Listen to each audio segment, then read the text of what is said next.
Abduqodir Husanov keskin tanqidga uchradi. Gvardiola javob berdi. Assalomu alaykum. Kanalimizga xush kelibsiz.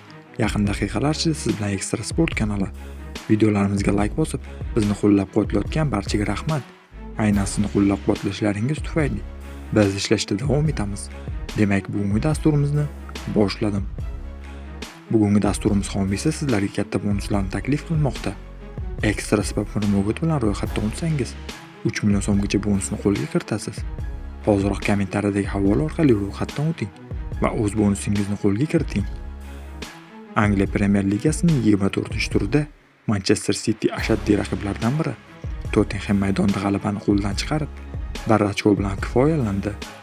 Garchi Pep Guardiola shogirdlari birinchi bo'limda 2 to'p farqi bilan hisobda oldinga chiqib olgan bo'lsa-da, Tottenham yulduzi Domingo Solanke o'yinning ikkinchi yarmida 2 to'p kiritib, vaziyatni tenglashtirdi. Ijtimoiy tarmoqlarda Tottenhamning birinchi goli bilan bog'liq vaziyat faol muhokama qilinmoqda. O'sha epizodda Solanke himoyachi, ya'ni Husanovni kuch bilan chiqib o'tib, to'pni darvoza to'riga yo'llagan edi.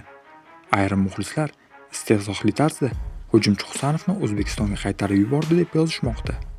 Shuningdek, shunga o'xshash holatlar avval boshqa raqiblarga qarshi o'yinlarda ham kuzatilganini eslatishdi.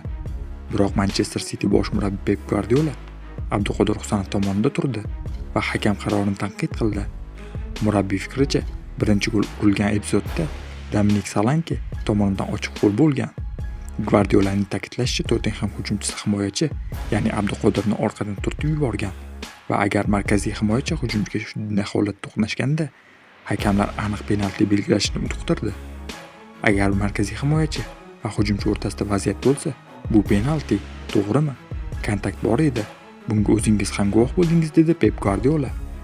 Ispaniyalik mutaxassis shu epizodda o'yinni burilish nuqtasiga aylanishi va uchrashuvning keyingi rivojiga jiddiy ta'sir qilganini ham ta'kidladi.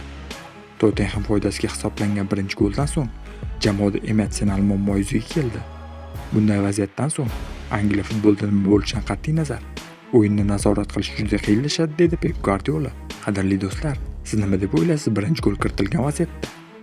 Abduqodir Husanovga haqiqatan ham hujumchi Solanke qo'pollik ishlatganmidi? Albatta fikrlaringizni izohlarda yozib qoldiring. Videoga esa like bosib ketishni unutmang. Kelasi dasturlarda ko'rishguncha xayr, salomat bo'ling.